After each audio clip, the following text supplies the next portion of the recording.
tante, opa, oma. Lewat program Live Deep Talk with Pase ini, kita akan belajar tentang Alkitab lebih dalam lagi dan menggunakan bahasa yang lebih santai.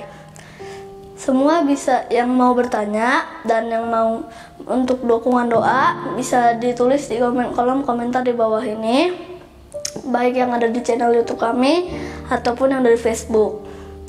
Juga mohon dukungannya dengan mencet like, subscribe, dan tekan tanda loncengnya. Dan jika ada yang ingin mendukung lebih lewat dana, bisa disampaikan lewat nomor rekening di bawah yang tersedia di kolom deskripsi. Lebih dari segalanya, mohon dukungan doanya ya, agar program ini bisa menjadi berkat bagi banyak orang, terlebih menyenangkan hati Tuhan. Terima kasih, Tuhan Yesus memberkati semuanya. Shalom semuanya, selamat malam. Kembali bersama saya di Jumat malam ini dalam program Deep Talk with Pase ya. Kita akan ngebahas satu pasal dalam Kisah Para Rasul yang memang menjadi bahan bacaan kita selama hampir sebulan ini ya. Hari ini kita akan membaca Kisah Rasul pasal 25 ya. Jadi kita akan segera mengakhiri dalam beberapa hari ke depan. Mungkin di hari Selasa atau Rebo ya kita selesai, karena Kisah Rasul cuma sampai pasal 28. Dan ketika kita selesai berarti kita akan melanjutkan pembacaan kita dengan kitab lainnya ya. Saya masih bergumul apakah lanjut langsung ke Wahyu seperti yang saya bagikan informasinya di beberapa waktu yang lalu, atau kita masuk dalam kitab yang lainnya ya.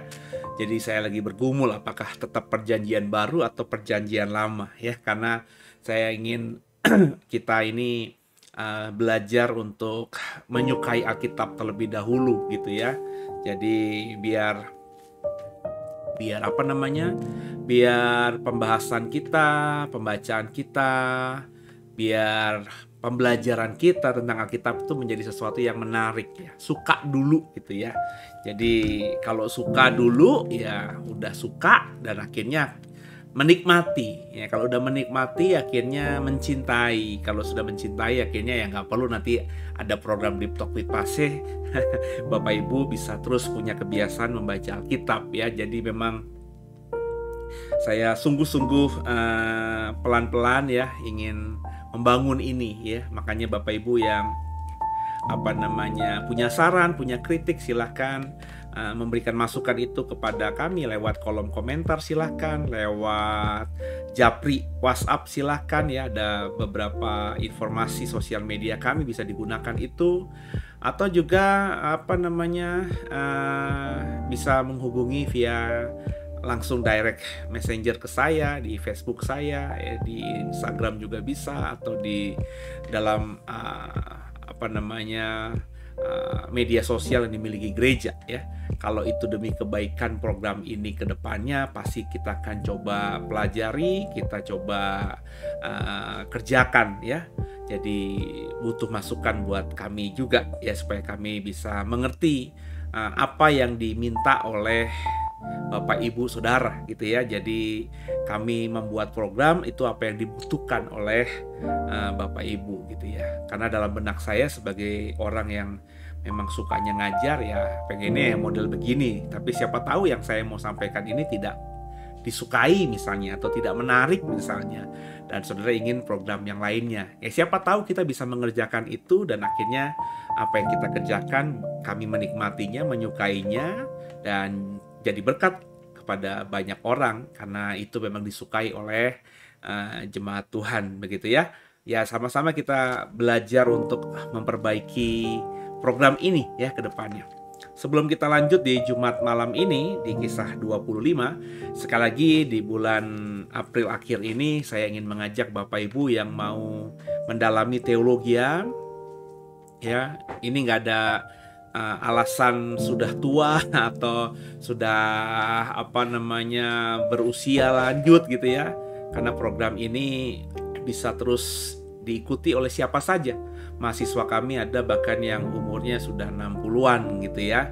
Jadi sudah cukup berusia dan asal mau saja bisa kok mengerjakan itu ya.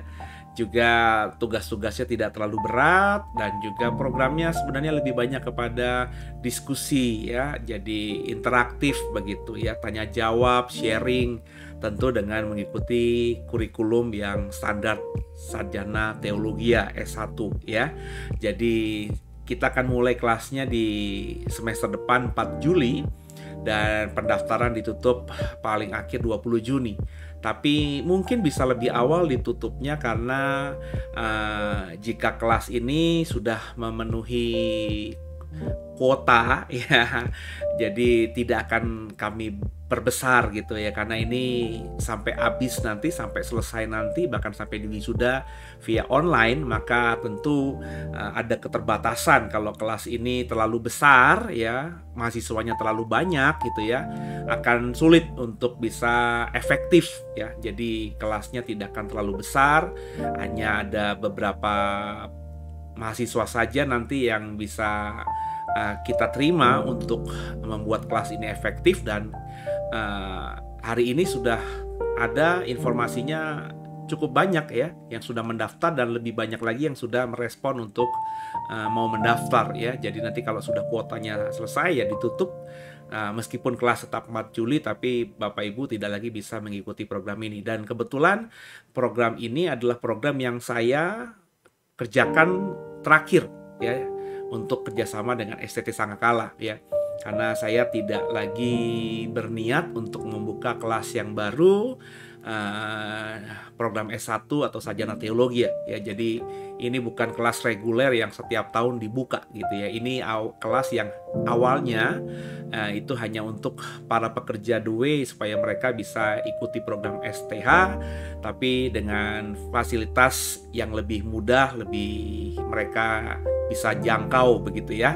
Kalau ikut kuliah yang tatap muka di Jakarta mungkin awalnya kan kita kelasnya onsite ya, on class ya. Jadi kesulitan, jadi kita bikin di gereja saat itu. Tapi karena pandemi akhirnya kita bikin online, dan akhirnya berkembang ya, kita buka angkatan kedua, dan ini angkatan ketiga, angkatan terakhir. Kenapa angkatan terakhir? Karena memang perjanjian yang saya buat dengan MOU-nya dengan STT Sangakala hanya 5 tahun ya. Jadi ini udah masuk tahun kedua. Jadi kuliah 3 tahun berarti pas 5 tahun ya. Jadi kalau kita buat angkatan keempat tahun depan, tentu akan melewati MOU 5 tahun itu. Ya, saya tidak berniat memperpanjang, tidak berniat memperbaharui, apalagi berniat bekerja sama dengan STT lain ya. Jadi nggak ada niatan itu ya. Jadi saya hanya menggunakan maksimal MOU-nya 5 tahun. Maka ini angkatan ketiga, dan kita akan bimbing, saya akan bimbing semuanya, arahkan, motivasi agar semuanya bisa selesai 3 tahun ke depan, 3 tahun di wisuda. Kalau semuanya sudah di wisuda, jadi sarjana teologi, siapa tahu ada berminat untuk lanjut S2-nya, nanti kita pikirkan ya untuk membuat program online-nya di beberapa tahun ke depan untuk program S2-nya. Itu pun untuk memfasilitasi saja rekan-rekan yang sudah selesai S1, siapa tahu mau melanjutkan S2-nya begitu ya.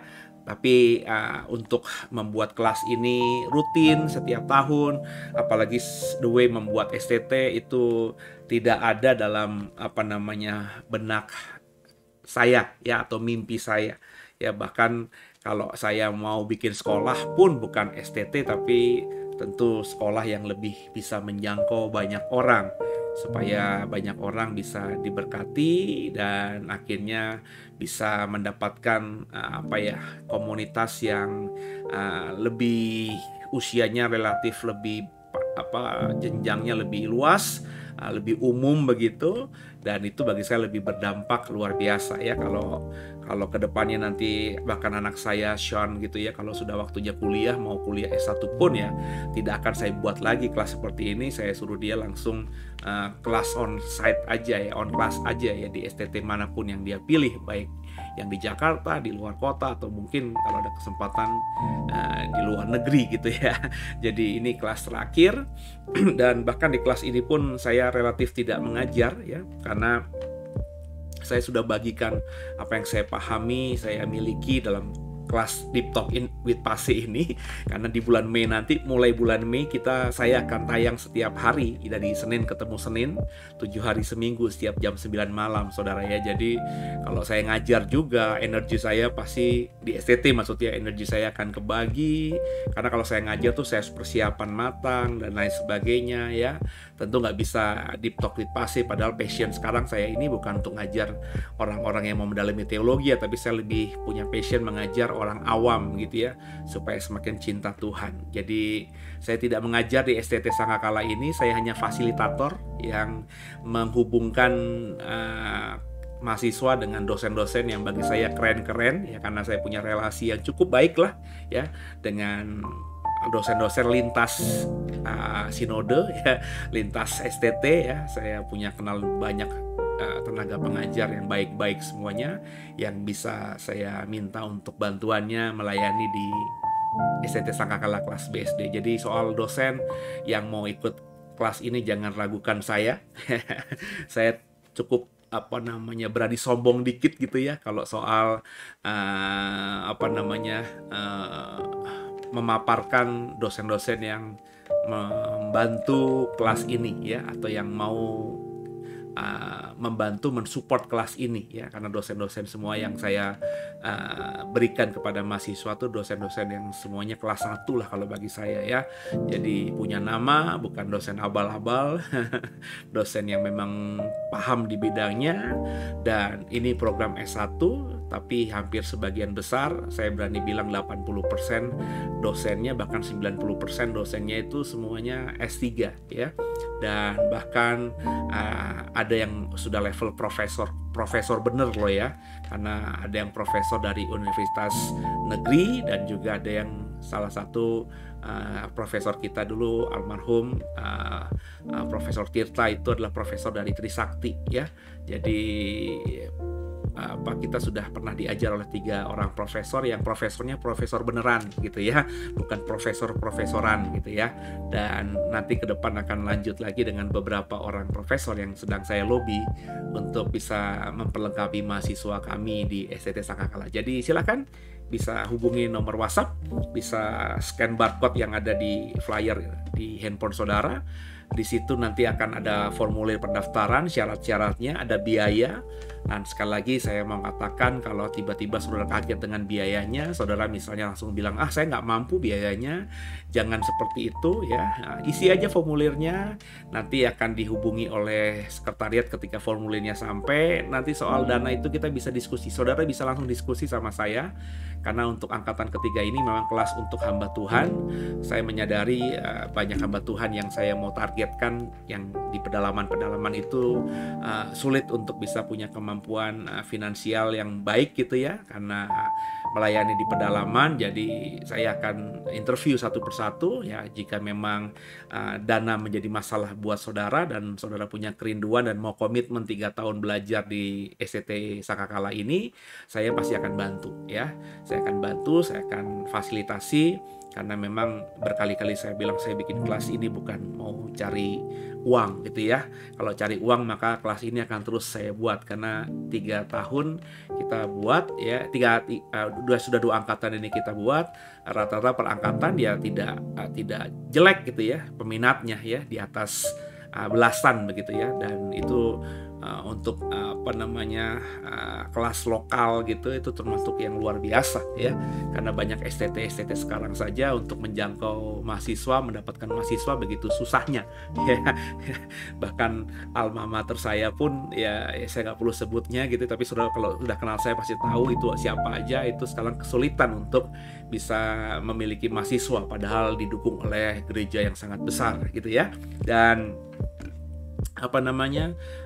ini angkatan terakhir, maka ayo silakan ya, soal biaya nanti bisa diatur. Yang penting saudara punya ijazah SMA dan di rumah internetnya lancar gitu, sebab ini kelas online ya, via aplikasi Zoom. Jadi kalau internetnya nggak bagus dan saudara bermasalah dengan hal itu, ya sulit mau dibantu soal keuangan. Tapi kalau internetnya nggak bisa, sulit ya. Karena gimana bisa kuliah kalau internetnya nggak ada gitu ya. Karena ini kelas online ya, otomatis senjata utamanya atau bahan bakar utamanya ya adalah internet ya. maka saran saya sih ada wifi di rumah supaya lebih stabil lah sinyalnya, sehingga ketika ikut kuliah tidak sering putus ya. Paling kalau ada kendala cuaca yang buruk saja mungkin bisa putus, tapi kalau cuacanya oke ya bisa terus stabil lah begitu ya. Karena pengalaman saya di rumah saya ini ya jarang sekali down gitu ya, kecuali memang ada masalah ya teknis gitu ya, tapi tidak terlalu sering ya. Kalau wifi itu terlalu bisa stabil, lebih stabil lah begitu. Oke, jadi itu saja pembukaannya. Meskipun pembukaan sudah cukup panjang, kita satu dalam doa, kita berdoa. Bapak, kami mengucap syukur malam hari ini kami sudah ada dalam program Deep Talk with Pastor di Jumat malam ini, dan kami mau membaca, mau mendalami Kisah Rasul pasal 25 ya, dengan judul yang diberikan adalah Paulus dan Agripa. Tuhan tolong kami agar pembacaan ayat-ayat di Kisah 25 ini bisa jadi berkat buat kami semua, dan akhirnya kami bisa hidup menyenangkan Tuhan. Di dalam nama Yesus kami sudah berdoa, haleluya, amin. Kita buka ayatnya. Ya, ini Kisah Rasul pasal yang ke-25 ya. Jadi ada bantuan di depan di handphone saudara. Kita akan membaca Kisah pasal 25 dari ayat 1. Kisah 25 ini nggak banyak saudara, hanya sampai ayat 27, tapi ada 2 perikop. Jadi kita bacanya per perikop dulu ya. Nah, perikop pertama diberi judul oleh Lembaga Alkitab Indonesia, Paulus di hadapan Festus naik banding kepada Kaisar. Nah, sebelum saya baca dan sebelum kita baca, siapa Festus itu? Festus ini itu muncul di ayat 27 ya. Jadi pasal 24 yang kita baca kemarin ya. Ini saya bold ya, kalimatnya begini. Tapi sesudah genap 2 tahun, Felix digantikan oleh Perkius Festus. Dan untuk mengambil hati orang Yahudi, ia membiarkan Paulus tetap dalam penjara. Festus ini adalah pengganti Felix. Felix itu adalah wali negeri ya. Jadi perwakilan kaisar di provinsi Syria ya, yang wilayahnya mencakup Israel dan Yahudi saat itu ya. Jadi ini wali negeri yang terkenal di Alkitab itu Pontius Pilatus, karena dialah wali negeri ketika Yesus itu disalib ya, mengalami hukuman salib ya. Nah, Felix ini ketika mengadili Paulus dia, kalau Bapak Ibu ingat program Kamis malam kemarin, dia akhirnya membiarkan Paulus di penjara 2 tahun ya. Dia kesulitan gitu mau menghukum Paulus. Ya, tuntutan dari orang Yahudi, dari imam besar itu tidak kuat. Terus kalau dia tetap mengikuti saran dari imam besar dan orang-orang Yahudi untuk menghukum Paulus dengan tuduhan yang tidak kuat, tidak punya bukti mendasar ini, dia akan kesulitan karena Paulus ini bukan sekedar orang Yahudi atau rakyat jajahan, tapi dia punya warga negara Roma, bermasalah nanti dia, ya. Tapi kalau misalnya Paulus itu yang dia tahu tidak ditemukan bukti kesalahannya, dibebaskan, itu akan membuat hubungannya dengan imam besar sebagai pemimpin agama dan pemimpin politik dari orang Yahudi, orang Israel ya, yang saat itu di bawah pemerintahan Romawi, ini akan membuat situasi chaos gitu ya. Dia bisa dipecat karena dianggap tidak cukup cakap oleh kaisar untuk membuat wilayahnya aman ya. Jadi seperti makan buah si malakama lah si Felix ini. Sehingga 2 tahun Paulus dibiarkan digantung gitu status hukumnya. Nah, 2 tahun lewat, Felix diganti oleh Festus. Jadi Festus adalah pengganti Felix, wali negeri ya, wakilnya Kaisar Roma dalam memerintah provinsi Syria.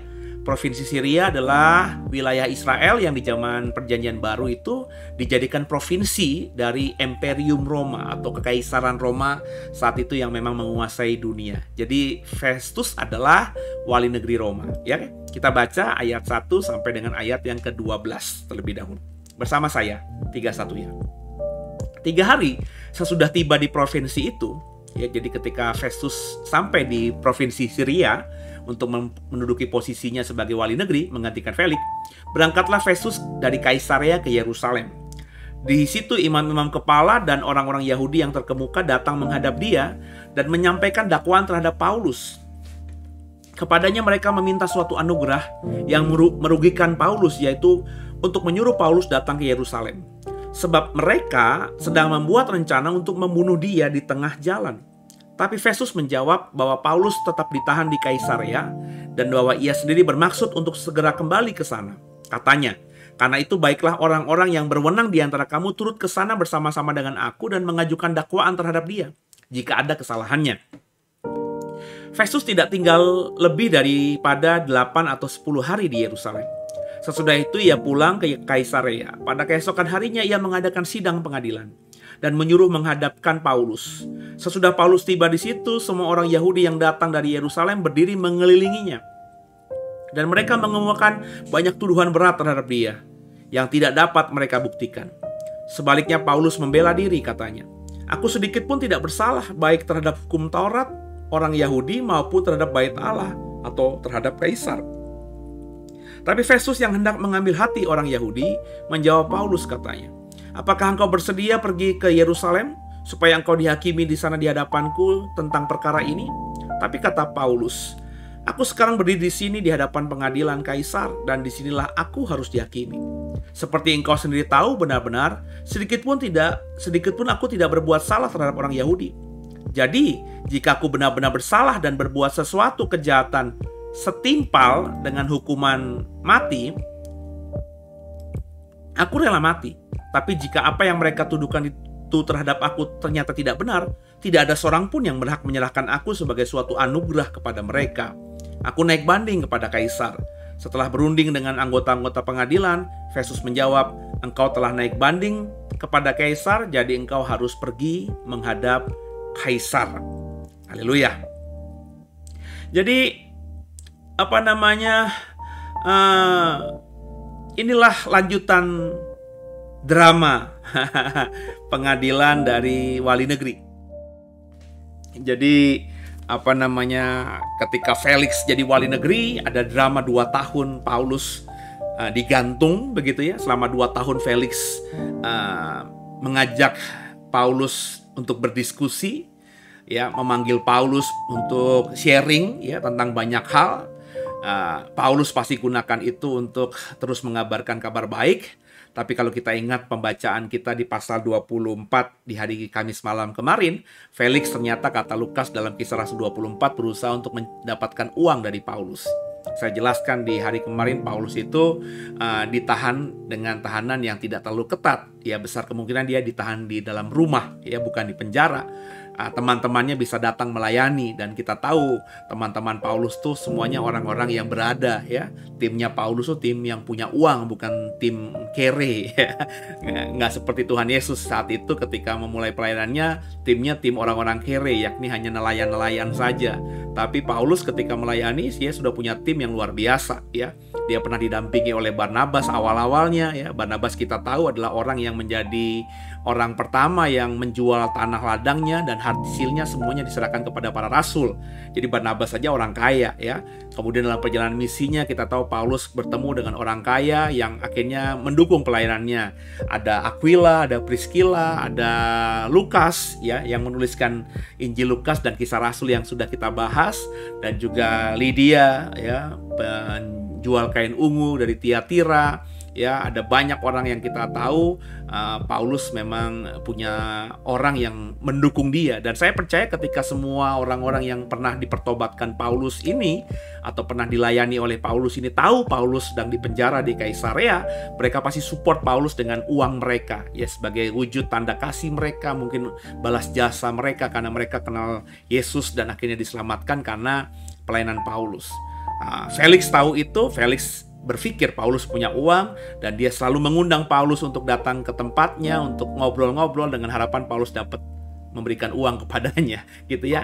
2 tahun berjalan seperti itu, terus menerus seperti itu, sampai akhirnya Felix digantikan Festus, Alkitab tadi katakan. Nah, Festus dikatakan tadi di ayat yang kita baca, ketika baru 3 hari sampai di provinsi itu, dia langsung dari Kaisarea, dari ibu kota administratif Roma di provinsi Yudea, tempat dia tinggal dengan istananya sebagai wakil kaisar Roma.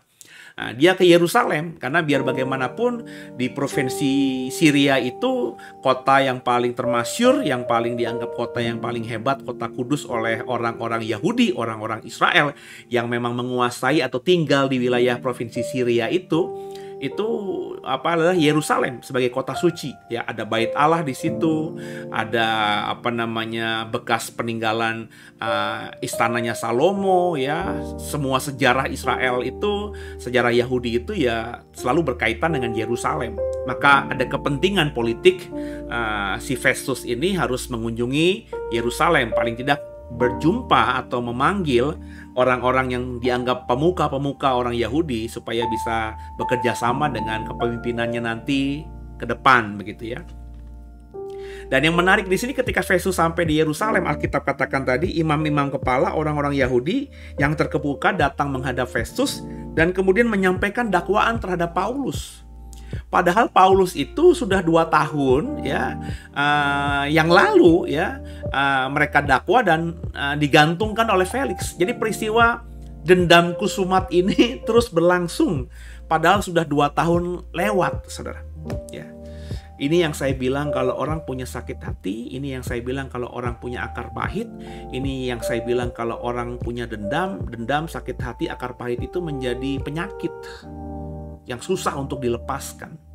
Ya, dalam pelayanan saya, orang yang kalau sudah punya dendam, sakit hati, akar pahit, kalau dia tidak mau melepaskannya, mau berapa banyak pun pendeta yang hebat menupangi tangan, maka orang ini tidak akan pernah sehat dari penyakit sakit hati, dendam, dan akar pahitnya. Itu harus si pribadi yang mau. Ya,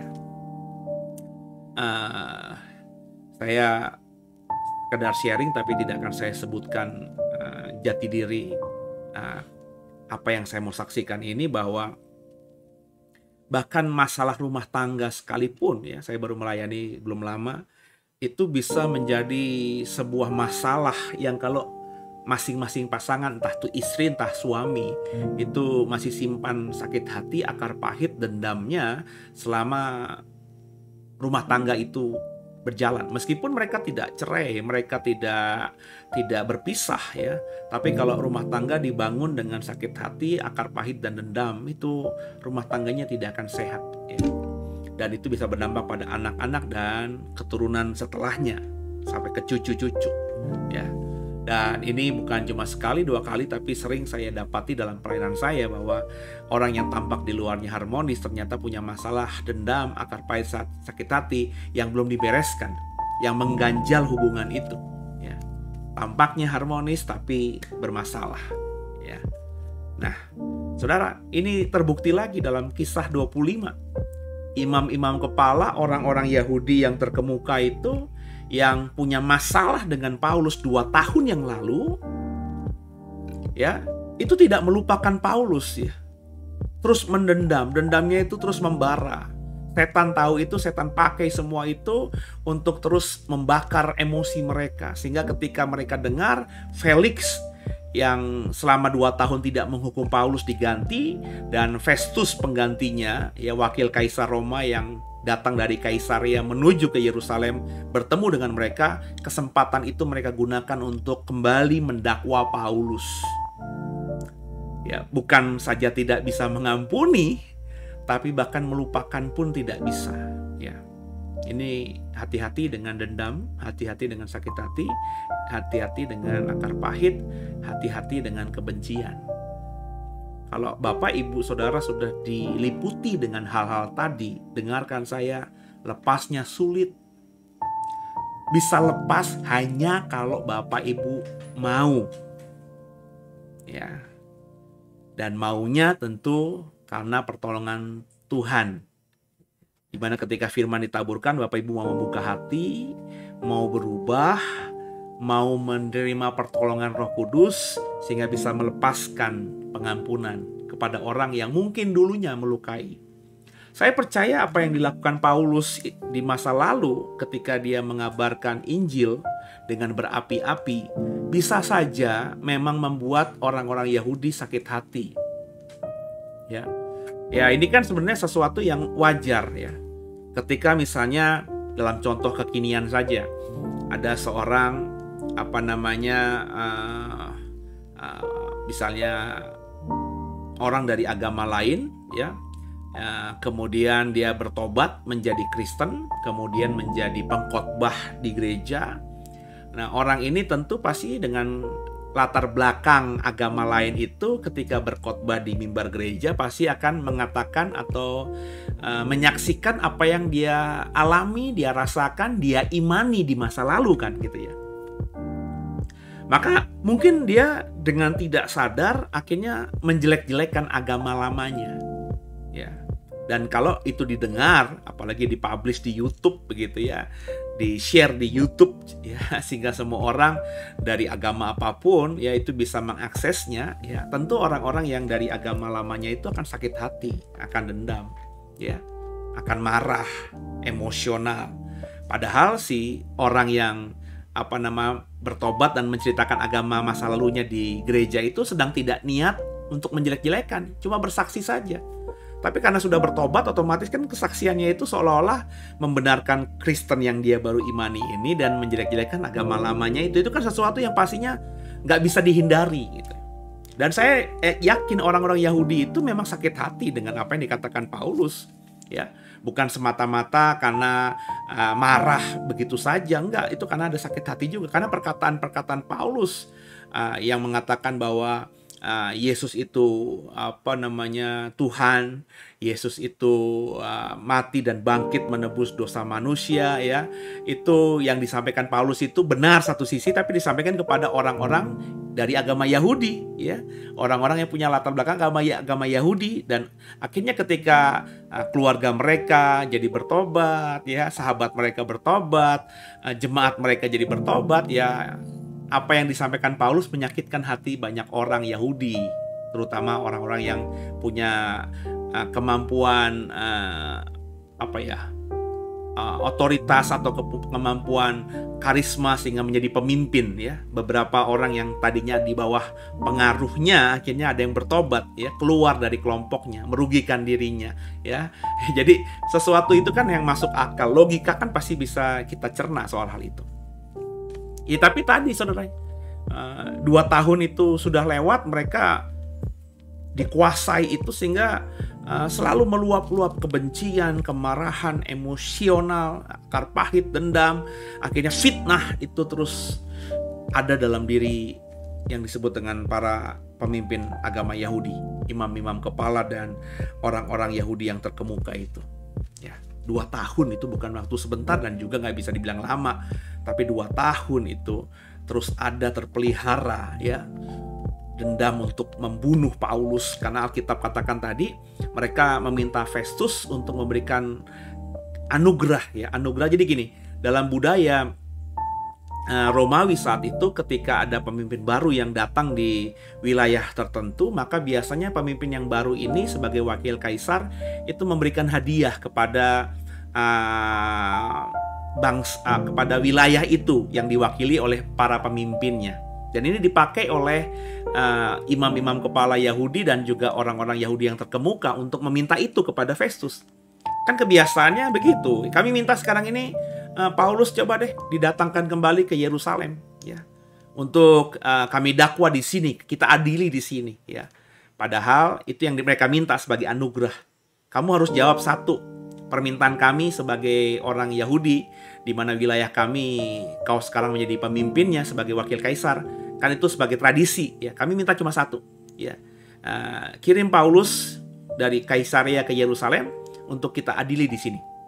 Padahal mereka sudah punya niat buruk, ya. Di tengah jalan nanti mereka akan mencegat rombongan itu dan akhirnya membunuh Paulus di tengah jalan. Ingat nggak, Paulus itu ketika di Yerusalem akhirnya dilarikan oleh kepala pasukan Lisias ke Kaisaria untuk diadili sama Felix, karena Lisias dapat informasi dari keponakan Paulus yang mendengar bahwa ada 40 orang Yahudi radikal komplotan yang memang sudah bersumpah mengutuki dirinya tidak makan tidak minum sebelum membunuh Paulus, ya.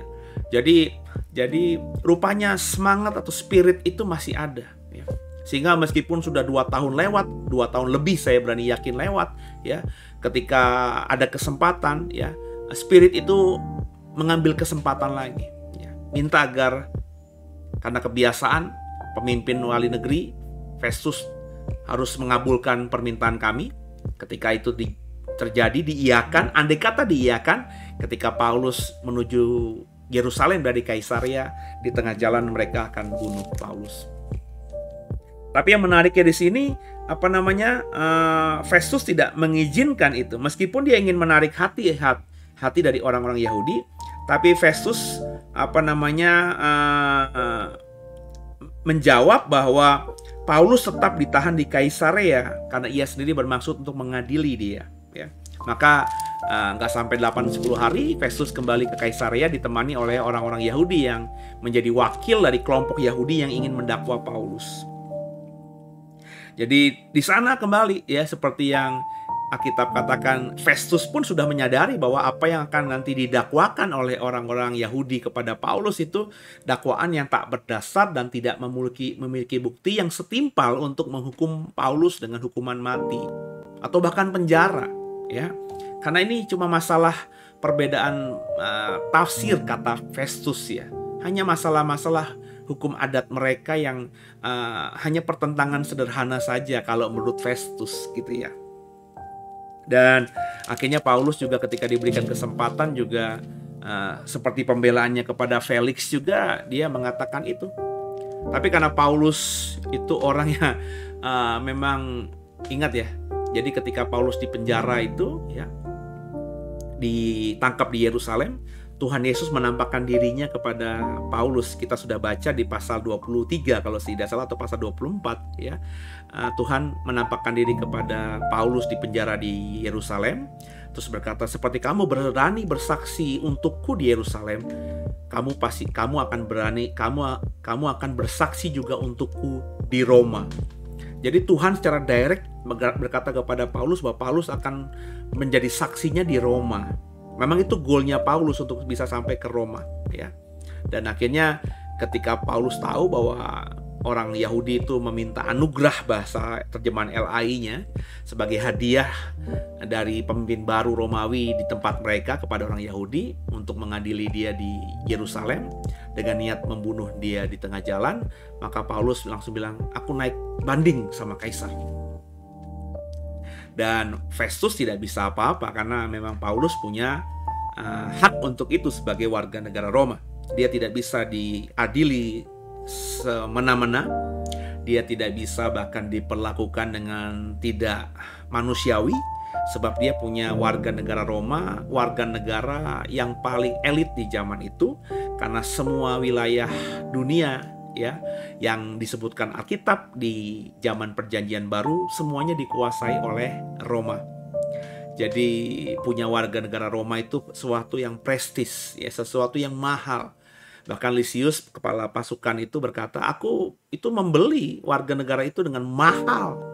Tapi kata Paulus, aku mah dapat dari keturunan. Sejak aku lahir aku sudah mendapatkan itu. Berarti Paulus dari orang tuanya, yang diwariskan orang tuanya, ya. Orang tuanya jelas orang Yahudi, maka bisa saya bilang di pertemuan Kamis, yang belum makanya ikuti, ya. Jadi program ini tuh bukan program yang sepenggal-sepenggal, program yang berkelanjutan, ya. Bapak Ibu, bagi saya kalau baru pertama kali join di program ini di pasal 25 ini ya, maka Bapak Ibu ya ada baiknya mengikuti pasal-pasal sebelumnya dari pasal 1. Kalau terlewat tinggal cari aja di YouTube ya, pelan-pelan nanti dicicil supaya kisah Rasul secara keseluruhan Bapak Ibu mendapatkan sharing dan masukan atau apa yang saya pahami gitu ya. Sehingga kalau Bapak Ibu nanti dalami lagi pribadi dengan pertolongan Roh Kudus, saya percaya apa yang kau dapatkan lebih kaya daripada saya. Karena kau mendapatkan apa yang saya pahami, tentu Roh Kudus akan bicara spesifik juga kepada saudara dengan tambahan-tambahan dan rema yang baru. Itu saya percaya sekali. Ya. Makanya saya juga sering dengar khotbah-khotbah hamba-hamba Tuhan yang lain, saudara. Ya. Saya dengar, ya, saya aminin kalau saya yakin itu adalah kebenaran dan roh saya berkata itu benar. Dan ketika saya dalami, saya pasti akan punya pemahaman yang lebih lagi, ya, karena saya mendapatkan dari materi khotbah hamba-hamba Tuhan lain dan saya mendalami sendiri secara pribadi, gitu ya. Dan kembali kepada konteks tadi, ya, konteksnya Paulus yang tadi ditangkap tadi, ya, akhirnya Paulus membela diri juga. Sampai akhirnya dia mau naik banding kepada Kaisar dan Festus nggak bisa bilang apa-apa karena itu haknya Paulus. Jadi ceritanya jadi panjang. Paulus kenapa berani begitu? Pertama, karena dia tahu niat buruk dari orang-orang Yahudi. Ya, dan kedua, dia ingat bahwa Yesus pernah menampakkan diri kembali kepadanya ketika dia ditangkap di Yerusalem, bahwa seperti dia bersaksi luar biasa di Yerusalem, Tuhan Yesus bilang, kamu harus jadi saksiku yang luar biasa juga di Roma. Maka dia tahu, dia ingat itu, ya, dia mau hidupi itu, dia langsung naik banding pada kaisar, otomatis dia harus menghadap kaisar. Di mana? Di Roma. Jadi inilah perjalanan panjang terakhir Paulus akhirnya bisa sampai ke Roma, dimulai dari dia naik banding. Andai kata dia nggak naik banding, bisa jadi Festus nanti akan membiarkannya Paulus tetap di penjara di Kaisarea seperti yang dilakukan Felix. Bisa jadi Festus membebaskan Paulus juga karena memang tidak ditemukan kesalahan. Atau alternatif ketiga ya mungkin Festus akhirnya memberanikan diri untuk menyerahkan Paulus kepada imam-imam kepala dan orang-orang Yahudi terkemuka yang tentunya nanti berniat untuk membunuh Paulus gitu ya. Tentu cerita tentang Paulus yang bisa kita temukan di Alkitab akan berbeda. Tentu akhirnya cerita kekristenan pun mungkin akan berbeda. Ya, jadi apa namanya, dengan kita membaca tadi kita mengerti kenapa Paulus itu benar-benar kekeh mau ke Roma. Naik banding, dia tidak mikir panjang, dia langsung naik banding.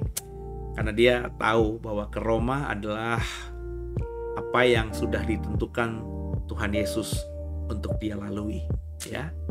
Jadi itu yang bisa saya bagikan di dalam perikop yang barusan kita baca tadi, ya. Yakni apa namanya, Paulus yang apa namanya diperhadapkan pada pengadilan di mana Festus yang menjadi hakim wali negeri di Kaisarea dengan dakwaan-dakwaan yang diberikan oleh wakil dari para imam kepala dan juga orang-orang Yahudi yang terpandang. Nah, kita lanjutkan sekarang ini apa yang terjadi setelah Festus mengaminkan ya Paulus harus naik banding ke kaisar karena itu yang diminta Paulus, ya. Kita baca ayat 13-nya. Kita beresin dulu ayatnya, ya, oke. Ya, sebentar. Oke, kita baca ya. Ayat 13 dan seterusnya. Beberapa hari kemudian datanglah Raja Agripa. Siapa nih Agripa? Agripa di sini adalah Herodes Agripa kedua. Kalau Bapak Ibu ingat, Herodes Agripa yang pertama itu di dalam Kisah Rasul yang awal-awal itu adalah Herodes Agripa yang membunuh Yakobus, anak Zebedeus, saudara dari Rasul Yohanes. Herodes Agripa I atau Herodes Agripa Agung yang membunuh Yakobus itu juga berusaha menyenangkan hati orang Yahudi dengan menangkap Petrus. Oke. Ketika besok paginya Agripa I atau Agripa Agung ingin membunuh Petrus seperti dia lakukan itu kepada Yakobus yang menyenangkan hati orang-orang Yahudi, malam harinya malaikat Tuhan melepaskan belenggu-belenggu yang mengikat Petrus sehingga Petrus bisa keluar penjara dengan gampang, dengan mudah, dan akhirnya menuju rumah Maria yang hari itu menjadi tempat berkumpulnya orang-orang percaya, dalam hal ini rasul-rasul lainnya, untuk berdoa dan sedang mendoakan Petrus yang saat itu di penjara. Ya, itu Herodes Agripa I atau Herodes Agripa Agung, yakni yang membunuh Yakobus sebagai rasul yang martir pertama dan juga menangkap Petrus. Nah, ini yang kita baca bukan Agripa I karena Agripa I sudah mati. Yang kita baca di ayat 13 ini adalah Herodes Agripa II, anak dari Herodes Agripa I yang mewarisi kekuasaan bapaknya saat itu. Nangkep ya? Nah, jadi kalau kita sudah membaca sampai pasal yang ke-25 ini, kita sudah menemukan beberapa Herodes, ya. Pertama Herodes Agung, Herodes yang muncul di Alkitab yang dalam peristiwa apa namanya kelahiran Yesus di mana orang Majus datang menghadap dia. Oke. Yang kedua Herodes Antipas. Herodes Antipas ini adalah Herodes yang membunuh Yohanes Pembaptis, memenggal kepala Yohanes Pembaptis. Oke. Kemudian kita menemukan Herodes Agripa Agung atau Agripa I, di mana Herodes Agripa Agung atau Herodes Agripa I inilah yang membunuh Rasul Yakobus, anak Zebedeus, saudara dari Rasul Yohanes, dan juga yang menangkap Petrus. Dan yang keempat adalah Herodes Agripa II yang mengadili Paulus di pasal 25 Kisah Para Rasul yang sedang kita bahas ini. Gitu ya, nangkep ya, ada 4 Herodes. Ada 4 doang. Oh, banyak sebenarnya ya. Nanti kapan-kapan saya sudah pernah ngebahas kalau nggak salah ya dalam program yang lain tentang Herodes ini ya. Coba silahkan dilihat, atau kalau memang nanti saya anggap perlu, saya nanti akan bikin pengajaran singkat soal Herodes itu dari awal mulanya, kenapa ada orang yang punya nama Herodes ya, kemudian sampai akhir pemerintahan Herodes ya. Saya sudah pernah buat materinya ya beberapa tahun yang lalu ketika saya masih aktif sebagai pengajar di STT ya. Saya punya materinya, jadi tinggal saya copy paste aja, tinggal saya kembangkan dalam bahasa PowerPoint, nanti akan saya bagikan kepada saudara dalam program-program setelah bulan Mei ini ya. Jadi kalau saya anggap perlu dan memang saudara membutuhkan, makanya silakan komen gitu ya, kasih masukan ke saya, nanti saya siapin materinya gitu ya. Oke, kita lanjutkan. Beberapa hari kemudian datanglah Raja Agripa dengan Bernike ke Kaisarea untuk mengadakan kunjungan kehormatan kepada Festus, karena Festus baru memerintah, baru datang ke Kaisarea. Maka Agripa sebagai raja Yahudi ya, yang menjadi raja boneka, raja wilayah lah gitu ya, seperti Sultan Jogja gitu ya. Raja yang mewarisi kebudayaan atau adat gitu Yahudi ya. Akhirnya menghadap Festus ke Kaisarea ya. Karena mereka beberapa hari lamanya tinggal di situ, ayat 14, Festus memaparkan perkara Paulus kepada raja itu, katanya. Di sini ada seorang tahanan yang ditinggalkan Felix pada waktu ia pergi. Ketika aku berada di Yerusalem, imam-imam kepala dan tua-tua orang Yahudi mengajukan dakwaan terhadap orang itu dan meminta supaya ia dihukum. Aku menjawab mereka bahwa bukanlah kebiasaan pada orang-orang Roma, bukanlah kebiasaan pada orang-orang Roma untuk menyerahkan seorang terdakwa sebagai suatu anugerah sebelum ia dihadapkan dengan orang-orang yang menuduhnya dan diberi kesempatan untuk membela diri terhadap tuduhan itu. Karena itu mereka turut bersama-sama dengan aku kemari. Pada keesokan harinya aku segera mengadakan sidang pengadilan dan menyuruh menghadapkan orang itu. Tapi ketika para pendakwa berdiri di sekelilingnya, mereka tidak mengajukan suatu tuduhan pun tentang perbuatan jahat seperti yang telah aku duga. Tapi mereka hanya berselisih paham dengan dia tentang soal-soal agama mereka dan tentang seorang bernama Yesus yang sudah mati, sedangkan Paulus katakan dengan pasti bahwa ia hidup. Karena aku ragu-ragu bagaimana aku harus memeriksa perkara-perkara seperti itu, aku menanyakan apakah ia mau pergi ke Yerusalem supaya perkaranya dihakimi di situ. Tapi Paulus naik banding. Ia minta supaya ia tinggal dalam tahanan dan menunggu sampai perkaranya diputuskan oleh Kaisar. Karena itu aku menyuruh menahan dia sampai aku dapat mengirim dia kepada Kaisar. Kata Agripa kepada Festus, aku ingin mendengar orang itu sendiri. Ya, kita coba geser dulu, rapikan. Oke, ya, saya geser lagi. Oke, jawab Festus, besok engkau akan mendengar dia. Ayat 23. Pada keesokan harinya datanglah Agripa dan Bernike dengan segala kebesaran, dan sesudah mereka masuk dalam ruang pengadilan bersama-sama dengan kepala-kepala pasukan dan orang-orang yang terkemuka dari kota itu, Festus memberi perintah supaya Paulus dihadapkan. Festus berkata, "Ya Raja Agripa, serta semua yang hadir di sini bersama-sama dengan kami, lihatlah orang ini yang telah dituduh oleh semua orang Yahudi, baik yang di Yerusalem maupun yang di sini. Mereka telah datang kepadaku dan sambil berteriak-teriak mereka mengatakan bahwa ia tidak boleh hidup lebih lama. Tapi ternyata kepadaku bahwa ia tidak berbuat sesuatu pun yang setimpal dengan hukuman mati. Dan karena ia naik banding kepada Kaisar, aku memutuskan untuk mengirim dia menghadap Kaisar. Tetapi tidak ada apa-apa yang pasti yang harus kutulis kepada Kaisar tentang dia.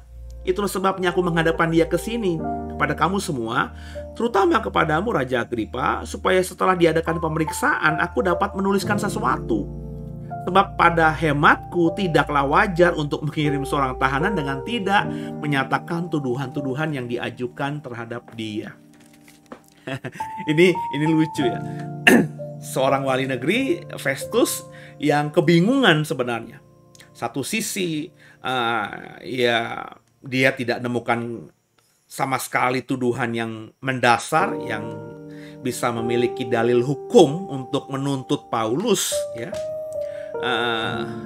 Satu sisi dia mungkin ingin melepaskan ya, tapi dia bingung kenapa Paulus naik banding. Nah, kalau naik banding itu kan berarti kan setelah Festus ya, di atasnya Festus ya Kaisar. Karena kan Festus adalah wakil Kaisar atau wali negeri atau gubernur ya, yang menguasai, yang memerintah, mewakili Kaisar Roma di provinsi Syria. Ya, di atasnya gubernur kan cuma presiden, bukan menteri, bukan perdana menteri, ya. Langsung pemimpin tertinggi, ya. Dan di Kekaisaran Roma ya pemimpin tertinggi adalah kaisar atau Caesar, ya. Nah, untuk membawa tahanan dan meminta kaisar untuk mengadili kan harus ada tuduhan-tuduhannya. Festus bahkan bingung dalam kalimat tadi, menggelikan ya. Aku sendiri bingung ya. Ya, sebab aku mau nulis apa ya?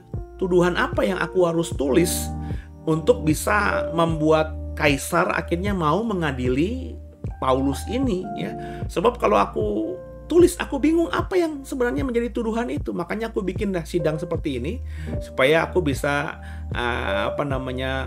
secara wajar ya, akhirnya secara normal gitu ya, bisa mengirim Paulus untuk naik banding kepada kaisar dengan tuduhan-tuduhan yang memang punya dalil-dalil hukum ya, melanggar pasal berapa, apa yang dilanggar, tuduhannya berapa lama dan lain sebagainya.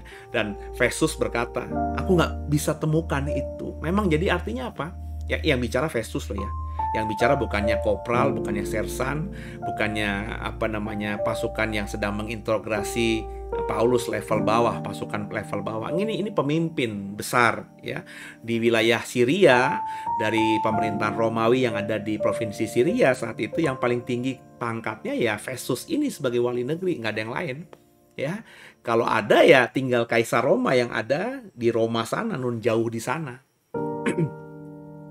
Dan Festus tidak menemukan ini. Memang berarti Paulus sama sekali tidak ada salah yang bisa membawa dia untuk diproses secara hukum itu ya. Jadi clear di sini, baik Felix maupun Festus tidak menemukan itu. Ya, Felix dan Festus kan orang netral ya, orang Roma ya, wakilnya Kaisar Roma di situ. Tentu berpikirnya lebih objektif, bukan orang Yahudi. Kalau orang Yahudi ya seperti imam kepala, orang Yahudi terkemuka, para Farisi, Saduki ya pasti mendakwa Paulus karena ada kepentingan mereka yang menjadi dipermasalahkan ya, menjadi wibawa mereka merasa dicoreng gitu ya, dipermalukan oleh apa yang disampaikan Paulus, pengajaran Paulus itu kepada orang-orang Yahudi lainnya. Jadi kalau orang Yahudi pasti ada subjektivitas. Nah, Felix dan Festus sebagai orang Roma objektif. Dia tidak menemukan kesalahan. Ini menarik di sini ya. Jadi meskipun tidak ada tuduhan apapun secara hukum yang membuktikan Paulus itu bersalah, yang pertama yang lucunya Paulus naik banding gitu ya. Ya, saya cuma ngerti alasannya satu kenapa Paulus naik banding, karena Paulus pernah ya mendengar Yesus berkata ketika dia ditangkap di Yerusalem, kamu tuh keren banget kata Yesus ya, sudah bersaksi dengan luar biasa di Yerusalem, maka kamu akan bersaksi juga dengan luar biasa di Roma. Nah, mungkin itu yang diingat oleh Paulus, mungkin itu yang ada di benaknya Paulus, mungkin itu yang dihidupi oleh Paulus, bahwa Yesus Tuhannya meminta dia untuk bisa bersaksi di Roma. Fakta realitanya dia ditahan saat itu. Ya, dia tidak bisa bebas. Dia menyadari perpolitikan saat itu dia tidak akan mudah untuk bisa dilepaskan dari orang Yahudi yang sedang benci banget, dendam banget sama dia. Maka objektivitas Paulus, logika Paulus langsung berjalan. Untuk bisa aku sampai ke Roma, paling nggak ke Roma, aku bisa mengabarkan Injil dan bersaksi dalam pengadilanku untuk Yesus, maka aku harus naik banding. Nah, yang kebingungan adalah Festus. Jadi naik banding, lo yang bener aja lah, gue aja gak nemuin kesalahan, teman gue gak bisa hukum lo, gak bisa lepaskan lo juga. Gue ada di sisi yang seperti buah si malakama kayak Felix itu. Tapi lo naik banding ya kan kasih kerjaan buat gue ya. Meskipun aku lepas gitu ya, nggak ada tuntutan, lega juga Festus mungkin ya. Aku gak harus menghukum orang ini karena bingung aku menghukum atau melepaskannya. Tapi menyerahkannya kepada kaisar, aku harus punya bukti-bukti konkret dong. Ya, makanya diputus asanya dia mengumpulkan Agripa. Yang menariknya Agripa datang di tempat pengadilan itu bersama dengan Bernike ya. Bernike itu ya, istrinya itu dengan baju kebesaran gitu ya. Dengan kemewahan gitu ya. Meminta agar kalian coba deh ya, coba bisa nggak buktikan satu aja kesalahan dari orang ini supaya aku bisa nulis itu sebagai rekomendasiku agar Paulus bisa diadili oleh kaisar. Dia ketakutan juga nyerahin masalah hukum yang dia tidak tahu apa hukum yang dilanggar oleh Paulus gitu ya. Dia kan tentu dipertanyakan, diketawain, dan mungkin digaplok kali sama kaisar yang saat itu berkuasa. Ini menggelikan, sekaligus juga membuka mata kita bahwa memang Paulus itu dianiaya, Paulus itu dihakimi, Paulus itu diadili, Paulus itu diperlakukan tidak manusiawi, bukan karena kasus hukum, bukan karena kesalahan, tapi semata-mata karena marah, dendam, sakit hati, akar pahit, kebencian dari orang-orang Yahudi pada dirinya. Jadi kalau sudah benci, orang nggak bisa pakai akal logikanya dengan normal. Dan resikonya, kalau itu kita yang dibenci, maka kita akan mengalami aniaya demi aniaya, masalah demi masalah.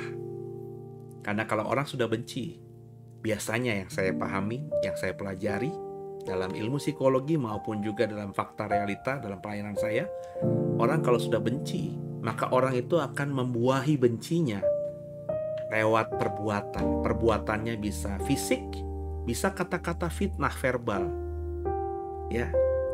Dan itu pasti bukan mungkin. Jadi hati-hati dengan kebencian. Ya, seperti program Kamis kemarin saya bilang, di pasal 24 dan pasal 25 kita bisa menemukan bagaimana kebencian para pemimpin Yahudi, imam-imam kepala, orang-orang terkemuka Yahudi kepada Paulus. Itu merusak hidup mereka. 2 tahun gak beres. Kebencian terus dipupuk. Semakin setan berkuasa atasnya, semakin jauh dalam kebenaran. Menariknya, para imam kepala setiap hari tetap ada di bait Allah. Orang-orang Yahudi yang datang beribadah menghormati dia sebagai wakil Tuhan, imamnya Tuhan. Tapi sebenarnya imam-imam kepala ini sedang menghidupi dan sedang hidup dalam kebencian yang membabi buta. Itu yang saya ingin berkali-kali katakan kepada banyak orang, ya. Dalam bahasa saya selalu berkata, maka jangan cari pendeta. Jangan memposisikan pendeta tuh kayak orang gimana gitu. Ya. Sebab di gereja, pendetamu dalam hal ini saya, pasti tampilannya kayak pendeta layaknya. Tapi bisa jadi ketika saya dalam wujud luarnya, kau tampak, kau melihat seperti pendeta pada umumnya, saya sedang hidup dalam kebencian yang membabi buta. Dan ketika kau dilayani oleh saya, ketika kau dekat dengan saya, ketika kau terima berkat dari saya, maka yang transfer dari saya adalah kebencian.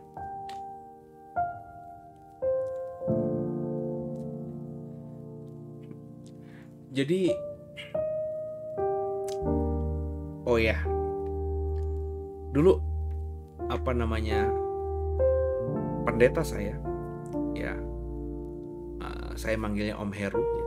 Mungkin Om Heru bisa dengar atau ada orang Blitar yang dengar juga. Saya nggak malu untuk mengatakannya. Mengajarkan kepada saya, misalnya soal berkat, itu long time ago. Saya sudah paham tentang adanya transfer dari mimbar. Maka saya berhati-hati dulu untuk terima berkat dari mimbar. Kalau saya terima yang berkati saya orang pendeta yang ternyata jinah cabul atau rumah tangganya nggak baik, terus saya terima berkat dari dia, saya takut transfer ke saya. Maka ketika saya tanyakan, udah belasan tahun yang lalu kepada Om Heru, orang tua saya secara rohani, ya, dia bilang makanya kalau terima berkat Om mengajarinnya gini. Ketika pendetanya bilang, biarlah damai sejahtera dari Allah Bapa, ya, langsung diamini. Terima kasih tuh, terima kasih Bapa. Terima damai sejahtera dalam nama Tuhan Yesus Kristus. Maka kau cepat-cepat bilangnya, terima kasih Tuhan Yesus. dan persekutuan yang manis mesra dengan Roh Kudus, bilangnya terima kasih Roh Kudus. Maka ketika kau terima berkat itu, memang pendetanya yang ngomong, tapi kau imani yang memberkatimu itu adalah Bapa, Yesus, dan Roh Kudus. Ketiga yang esa itu yang memberkati kita. Jadi memang hati-hati sob. Ya, belajar dari peristiwa pasal 25 ini. Orang yang disebut imam kepala itu ternyata hatinya penuh kebencian dengan Paulus. Satu sisi dia pemimpin agama mengajarkan bahwa hidup harus penuh kasih, tapi dia tidak penuh kasih. Dia ketika konselingin jemaatnya mungkin mengatakan kamu harus mengampuni, tapi dia tidak bisa mengampuni. Ini kata Tuhan munafik itu. Ya. Hipokrates, yang bahasanya secara etimologi artinya kamu ini persis kayak pemain sandiwara, seperti aktor yang bisa berpenampilan apa saja, tapi sebenarnya bukan dirimu, kau sedang berperan. Itu yang saya mau katakan. Apa yang saya dapatkan di kisah 25 ini, itu yang saya dapatkan dan saya bagikan kepada saudara. Ya. Bahwa banyak di luar sana orang itu berpenampilan baik tapi sebenarnya memakai topeng. Ya. Kalau topengnya terbuka atau dia lepas dan kau melihat wajah aslinya, maka bisa jadi kau akan terheran-heran dan terkaget-kaget. Ya. Jadi ayo sama-sama sekarang ini dalam program Deep Talk with Pase kita belajar dari kisah 25 bahwa bijaksanalah dan berhati-hatilah, berwaspadalah, maka ujilah setiap roh itu, kata firman Tuhan. Ya. Maka penting saudara punya karunia, punya blessing dari Tuhan, di mana kau punya roh yang bisa membedakan roh itu. Ya. Sehingga kau tidak bisa disiasati, tidak bisa ditipu, tidak bisa diperdaya, tidak bisa disesatkan oleh yang bukan berasal dari roh Tuhan. Ya. Jadi jangan seperti peribahasa katakan kau seperti kerbau yang dicucuk hidungnya. Kerbau itu kalau sudah dicucuk hidungnya dibawa kemana saja, ditarik kemana saja, ya ngikut aja, ngintil aja. Ya, jangan seperti itu. Ya. Nah, supaya nggak seperti itu ya tadi harus punya roh yang bisa membedakan roh itu, sehingga ketika kita tahu roh dalam kita bilang ini bukan roh dari Tuhan, kita peka, ya nggak usah diikutin, nggak usah didengarkan. Ya, nah sedihnya saya ya banyak orang Yahudi saat itu tidak hidup dalam Tuhan dengan sungguh, sehingga masih beribadah dan mau dilayani oleh imam-imam kepala, bahkan imam besar yang hatinya penuh dengan kebencian dan dendam. Kita nggak boleh mendendam. Ya. Bahkan kepada musuhmu, Yesus berkata, kasihilah musuh. Jadi yang namanya dendam, kebencian itu mestinya nggak ada dalam perbendaharaan kata kita di otak ini. Mestinya nggak boleh sama sekali ada dalam benak kita dan hati kita, itu yang saya mau katakan. Ya. Jadi lepaskan pengampunan, lepaskan kebencian dalam hidupmu, dalam dirimu, kepada pasanganmu, suami, istri, kepada orang tuamu, anakmu, mertuamu, menantumu, kepada siapapun yang pernah melukai kita. Lepaskan itu. Ampuni dia, minta ampun sama Tuhan. Ya. Dan hubungi dia sambil berkata, kalau aku salah, maafkan aku ya. Belajar merendahkan hati, belajar merendahkan diri. Ya, kalau kita lakukan, maka ketika kita mengampuni orang lain, maka kata Matius 6 dalam doa Bapa kami, maka Bapamu di surga akan mengampunimu. Tapi jika kamu tidak mengampuni orang lain, maka Bapamu di surga juga tidak akan mengampunimu. Jadi Kisah 25 mengajarkan kita untuk menjadi orang yang benar-benar hidup dalam hati yang bersih. Ya. Dan belajar dari Paulus di sisi yang lain di Kisah 25. Milikilah spirit yang excellent itu. Ketika Bapak Ibu diberkati oleh satu ayat firman Tuhan, diberkati oleh suatu penglihatan, peneguhan, nubuatan yang kau imani datangnya dari Tuhan, maka hidupi itu terus, kerjakan itu terus di sepanjang hidupmu. Yang saya kagumi dari Paulus yang sudah saya bagikan di Kamis malam kemarin, ketika dia tahu bahwa Tuhan minta dia untuk bersaksi di Roma, maka semua syaraf-syaraf tubuhnya, semua organ yang dia miliki itu berusaha untuk membuat energi atau darahnya, membuat pikirannya, membuat hatinya hanya tertuju pada Roma. Ke Roma gak bisa lewat kedamaian karena dia sedang ditahan. Apa dia cari cara sampai akhirnya Roh Kudus, saya yakin, membuat dia bisa tahu momen itu. Aku naik banding. Dan akhirnya kita tahu nanti setelah kita baca Kisah Rasul berikutnya dan kita baca surat-surat pastoralnya dari Roma, dia akhirnya sampai di Roma. Meskipun jadi tahanan rumah di sana. Selama di Roma pun Alkitab tidak pernah mengatakan dia diadili oleh kaisar. Berarti di Roma dia terus di dalam tahanan rumah. Ya. Meskipun bisa dilayani oleh orang-orang sahabat-sahabatnya, tapi dia terbatas. Tapi Paulus terus menjadi saksinya di Roma. Ketika mulutnya dibungkam, dia pakai jari jemarinya dengan pulpennya saat itu menuliskan surat pengembalaan, menguatkan iman orang lain. Padahal dirinya sendiri lagi menderita, tapi dia kuatkan orang lain supaya kuat. Ini luar biasanya Paulus. Semangatnya dalam Tuhan, motivasinya untuk terus hidup seperti Tuhan, menyenangkan hati Tuhan. Seperti lagu yang saya yakin dikutip dari banyak pengajarannya. Ku berjuang sampai akhirnya kau dapati, aku tetap setia. Yuk kita kerjakan itu di dalam Jumat malam ini, di penghujung bulan April ini. Jadilah orang yang hatinya bersih, tidak simpan dendam, tidak simpan kemarahan, tidak simpan akal pahit. Belajarlah mengampuni.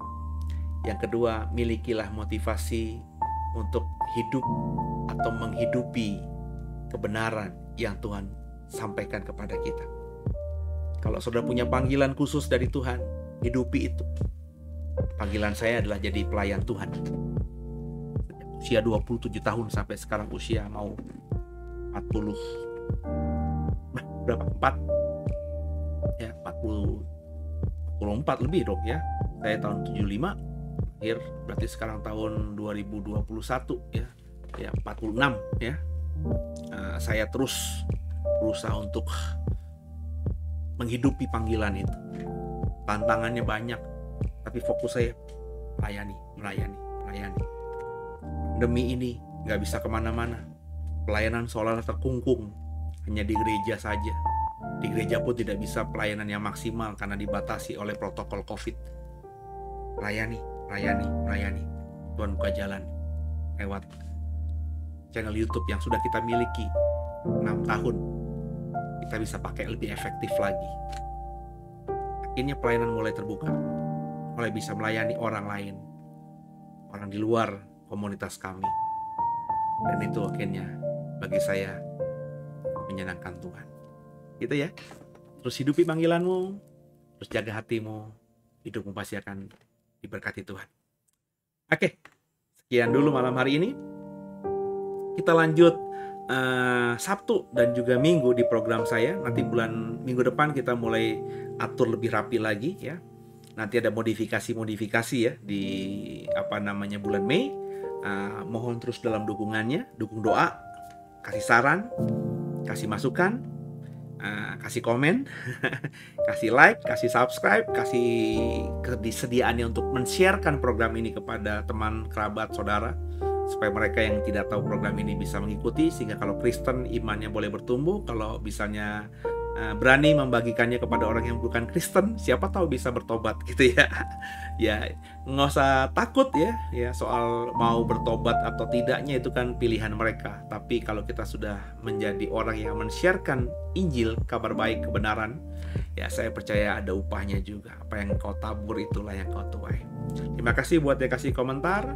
Terima kasih yang sudah mendukung kami lewat doa, lewat segala macam.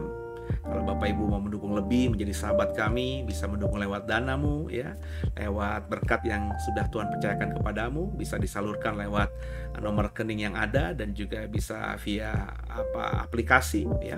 Saya akan kelola itu, dan kami akan kelola itu demi memperbesar kerajaan surga lewat pelayanan digital, karena kami kedepannya akan fokus melayani atau mengembangkan pelayanan digital ya. Gereja kami mungkin boleh kecil ya, jemaatnya mungkin tidak seberapa, tapi dengan kami berkomitmen setiap hari 2 kali mengeluarkan program-program untuk jemaat ya, itu bagi saya luar biasa ya. Saya tidak yakin ada gereja lain selain Doe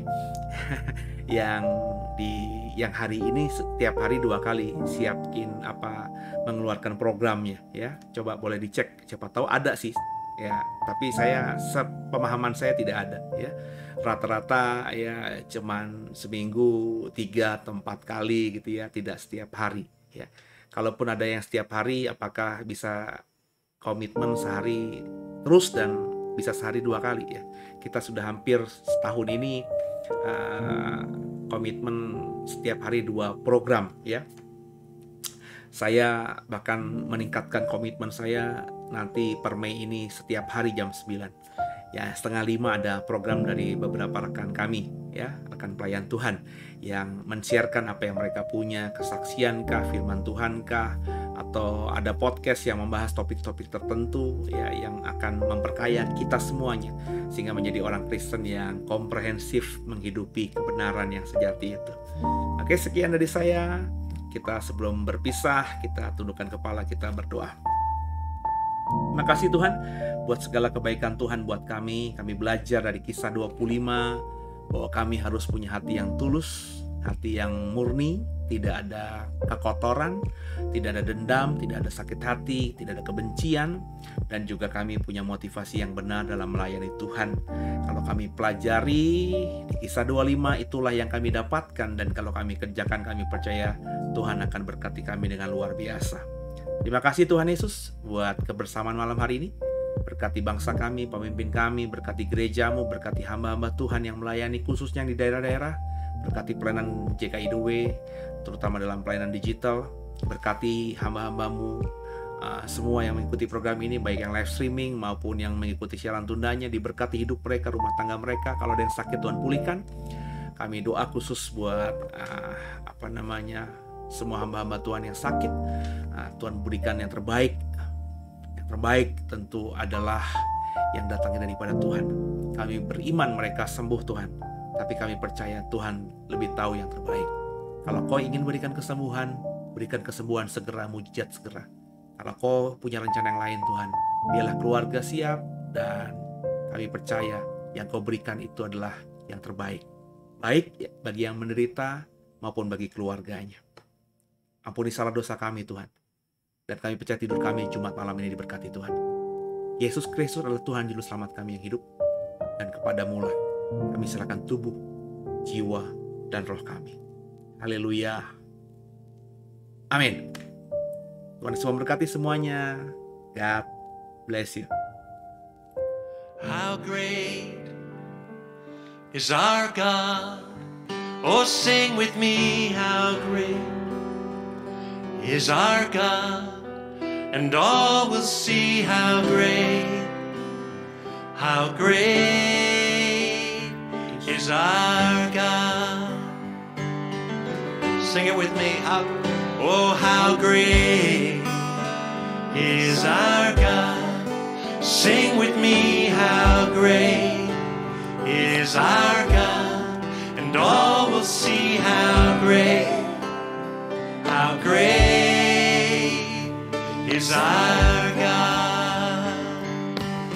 Name name above all names.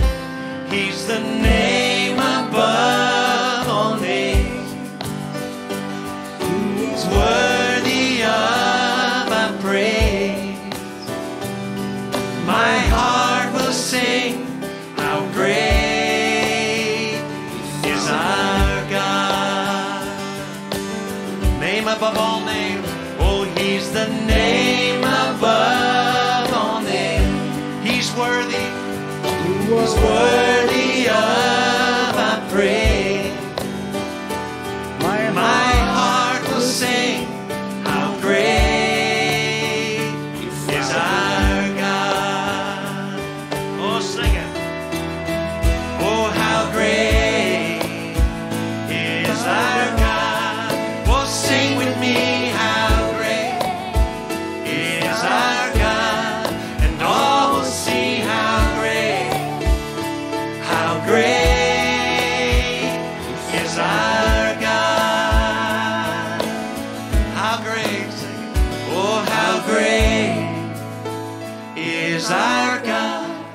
Sing with me, how great is our God. And all will see how great